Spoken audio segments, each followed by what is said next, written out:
Assalamualaikum warahmatullahi wabarakatuh. Perkenalkan, nama saya Deli Rizal. Pada kesempatan kali ini saya akan mempresentasikan hasil penelitian saya pada UMKM Hawa Floris. Hawa Floris yang menjual beragam jenis rangkaian buket, berlokasi di Supanjang, Kecamatan Limaukaum, Kabupaten Tanah Datar. Usaha ini didirikan oleh salah satu mahasiswa yang saat ini masih menempuh pendidikan di Universitas Andalas.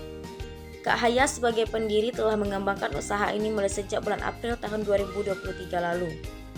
Dalam menjalankan usaha ini, Kak Haya dibantu oleh 3 orang karyawannya yang masing-masing mempunyai pergantian jam kerja. Selain menjual buket bunga, toko ini menjual berbagai aksesoris lainnya. Toko ini mulai beroperasi pada pukul 8.30 pagi hingga pukul 10 malam. Hawa Floris mempunyai 2 sistem dalam pembelian buket. Bisa untuk datang langsung ke toko dan membeli buket yang sudah ready, atau bisa juga dengan sistem pre-order dengan memesan terlebih dahulu sesuai dengan keinginan pelanggan.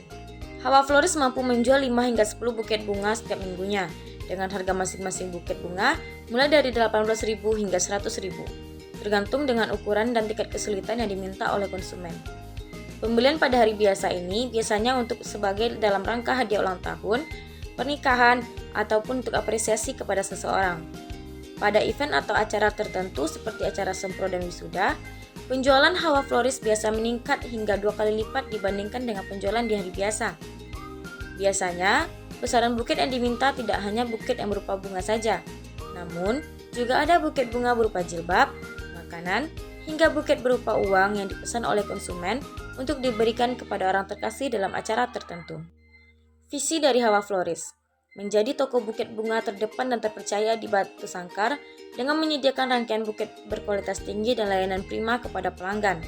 Misinya, yang pertama, menyediakan berbagai macam buket bunga untuk berbagai acara seperti ulang tahun, pernikahan, wisuda, Valentine, dan lain sebagainya. Selanjutnya, merancang buket bunga dengan kreatif dan unik sesuai dengan keinginan pelanggan. Memberikan layanan yang ramah dan profesional kepada pelanggan, menjalin kerjasama dengan berbagai pihak untuk memperluas jangkauan usaha, mengembangkan bisnis online untuk memudahkan pelanggan dalam memesan buket bunga, memberikan harga yang kompetitif dan terjangkau bagi pelanggan. Usaha ini memiliki kekuatan, yang pertama mempunyai kreativitas yang berbeda dengan yang lainnya, mempunyai kualitas produk yang baik dan rapi, memiliki pelayanan yang baik terhadap pelanggan, dan memiliki tempat berjualan yang bersih dan rapi. Selanjutnya ada kelemahan, yang pertama mempunyai harga yang terlalu mahal, kurangnya pemasaran secara online, kurangnya tenaga kerja, dan masih belum maksimalnya proses pengiriman produk. Selanjutnya ada opportunities, yang pertama mempunyai lokasi yang strategis, dekat dengan area kampus. Selanjutnya permintaan yang terus meningkat terutama ketika wisuda, pesta, dan lain sebagainya. Selanjutnya inovasi teknologi yang bisa membantu pemasaran secara online, dan kreativitas tanpa batas dalam mendesain produk. Yang terakhir ada ancaman, yang pertama persaingan yang sangat kuat. Pandemi COVID-19 beberapa tahun lalu ikut mengancam usaha ini. Yang ketiga, perbedaan selera pelanggan dari setiap generasi. Yang terakhir, banyak masyarakat yang mengurangi penggunaan plastik, sehingga mulai menurun permintaan terhadap buket bunga ini. Nah, selanjutnya kita akan masuk ke matriks IV, yaitu internal faktor evaluasi pada strength dan weakness. Pada IV ini, kita akan menentukan bobot, skor, dan total skor serta peringkat. Untuk bobot total bobot pada strength dan weakness yaitu harus 1, sedangkan total skornya nanti yaitu harus 20, dan total skor yang di sampingnya akan dikalikan antara bobot dan skor. Contohnya kita ambil pada strength yang pertama, mempunyai kreativitas yang berbeda dengan yang lainnya. Kita akan memberikan bobot 0,2 dengan skor 4, maka akan dikalikan, total skornya akan mendapatkan 0,8. Begitupun hingga terakhir, setelah semuanya dijumlahkan, setelah mendapatkan semuanya total skornya, baru kita akan menentukan peringkat.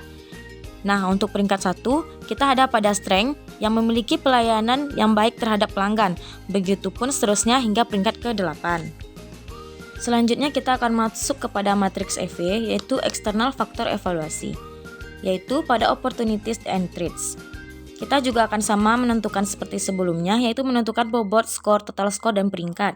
Bobotnya harus 1, skornya harus 20, dan total skor nanti adalah hasil perkalian antara bobot dan skor. Selanjutnya kita akan menentukan peringkatnya. Pada contoh kali ini, peringkat pertama ada pada threats, persaingan yang sangat kuat, dengan total skor 0,8. Begitupun dengan ketujuh lainnya akan dilakukan dengan cara yang sama. Selanjutnya kita akan menentukan matrik kuadran pada IV dan EV pada UMKM Hawa Floris. Pada IV tadi, kita mendapatkan total skor yaitu sekitar 2,95 dan EV-nya itu 2,45. Untuk IV, kita akan meletakkan poinnya pada garis horizontal, sedangkan EV pada garis vertikal. Maka, kita dapatkan hasilnya pada zona kuning yang di tengah-tengah, yaitu pada nomor 5, yang artinya pertahankan dan lanjutkan usaha tersebut. Selanjutnya kita akan masuk kepada matriks SWOT UMKM Hawa Floris. Pada matriks SWOT ini, kita akan mencari atau menemukan strategi baru untuk UMKM ini. Contohnya, yang pertama itu ada pada strength dan opportunities, maka kita akan menemukan strategi baru pada S1 dan O4, yaitu semakin meningkatkan kreativitas supaya lebih bisa menarik pelanggan. Begitu juga seterusnya, kita juga akan menemukan perpaduan antara weakness dan opportunities, strength dan traits, begitu juga dengan weakness dan traits. Selanjutnya kita akan masuk pada matriks QSPM. QSPM adalah Quantitative Strategic Planning Matrix. Nah, pada matriks ini kita akan melihat apakah strategi yang kita gunakan tadi atau strategi baru yang kita temukan tadi sesuai dengan strategi sebelumnya pada strengths, weakness, opportunity, dan trait sebelumnya. Contohnya pada SO1 yaitu ada semakin meningkatkan kreativitas supaya lebih menarik pelanggan. Apakah sesuai dengan mempunyai kreativitas berbeda dengan yang lainnya?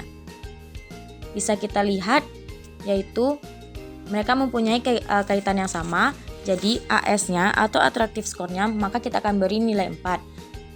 Jika tidak mempunyai kaitan dengan strategi baru yang kita temukan tadi, maka kita bisa memberikan nilai 0, atau misalkan mempunyai strategi yang mendekati, kita bisa memberi nilai 1, 2, atau 3 sesuai dengan kriterianya. Nah, untuk TAS sendiri, TAS merupakan total attractive score, yaitu perkalian antara bobot dan juga attractive score. Maka setelah dikalikan, untuk TAS yang pertama mendapatkan nilai 0,8. Begitu juga dengan seterusnya. Strategi yang baru kita temukan tadi harus dikaitkan dengan strategi sebelumnya yang sudah kita dapatkan.